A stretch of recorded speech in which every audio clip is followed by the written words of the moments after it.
Hi అండి, రైతు సోదరులకు నా నమస్కారం అండి. ఈ ఖరీఫ్ సీజన్లో రైతులకి ఎదురయ్యే సమస్య మైట్స్ అనగా నల్లి. ఇది ఎలా వస్తుంది, ఎలా గుర్తించాలి, ఎలా నివారణ చేసుకోవాలి, ఈ వీడియోలో అయితే మీకు తెలియజేస్తానండి. ఈ ఖరీఫ్ సీజన్లో ఎక్కువగా అయితే ఈ మైట్స్ తెగులైతే ఈ నల్లి అనేది ఏర్పడుతుందండి. దేనికంటే ఎక్కువ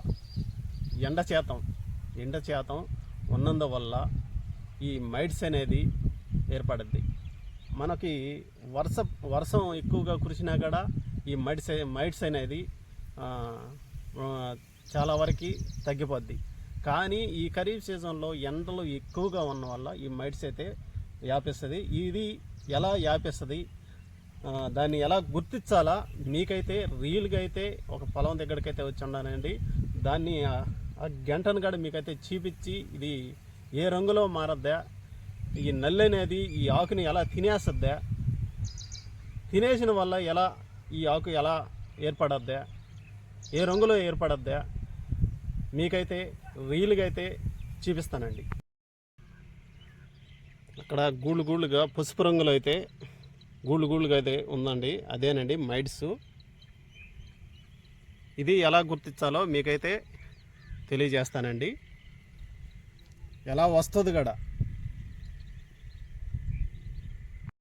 చూడండి ఫ్రెండ్స్, ఇదేనే మైట్స్ అంటే. ఈ ఆకులు చూడండి ఏ రంగులో ఉందో, గోధుమ కలర్లో, తర్వాత పసుపు రంగులో అయితే ఉందండి. తర్వాత ఇటు వచ్చేసి తెల్లంగా ఉంటుంది అన్నమాట. ఆకు తెల్లంగా మచ్చలుగా ఏర్పడద్ది అనమాట. ఇప్పుడు ఈ నల్లి అనేది ఎక్కడ ఉంటుంది, ఈ ఆకు దేనికి అవుతుంది మీకైతే తెలియజేస్తానండి. ఈ పైరుకు వచ్చేసి ఇది పై భాగం అండి, ఇది వచ్చేసి కింద భాగం అన్నమాట.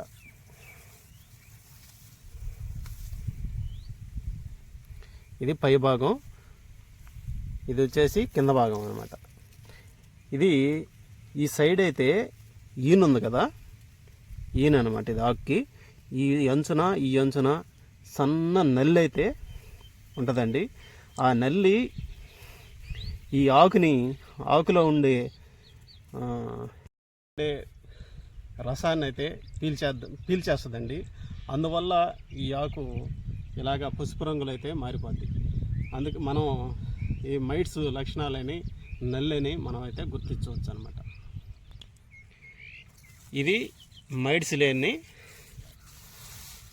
మొక్క అనమాట. ఇది వచ్చేసి ఇందాక చూపించింది మైట్స్ ఫుల్గా మైట్స్ అయితే పడి ఉందండి ఆ మొక్కకి. ఇలాగైతే పసుపు రంగులో మారుతాయండి.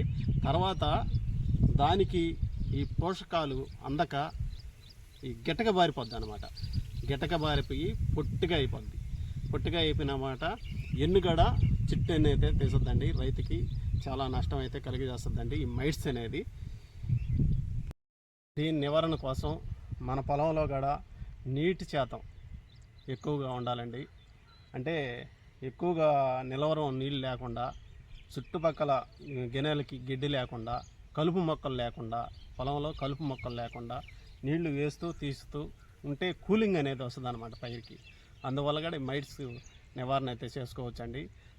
సరేనండి. దీనికి ముందు కూడా చాలా మందులైతే, చాలా కంపెనీలు అయితే ఉన్నాయండి. కొన్ని మందులు అయితే మీకైతే తెలియజేస్తానండి.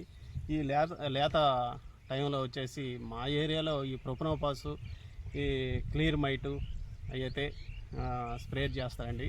తర్వాత ఓబ్రాన్ కూడా బాగా ఈ మైట్స్కి అయితే బాగా పనిచేస్తుందండి. ఈ మందులు కొన్ని ప్రాంతాలలో కొన్ని రకాల మందులు ఉంటాయి. అవి ఎక్కువగా ప్రొపనోపాస్ అనే ముందు కెమికల్ ఉండే ముందు మటుకు కంపల్సరీగా ఈ మైట్స్ తెగులకైతే ఈ నల్లిని అయితే చంపే అవకాశం అయితే ఉంటుందండి. ఇలాంటి వ్యవసాయ వీడియోలు మీకు కావాలంటే మన ఛానల్ని సబ్స్క్రైబ్ చేసుకోండి. తర్వాత మంచి వీడియోలో కలుసుకుందాం. బాయ్.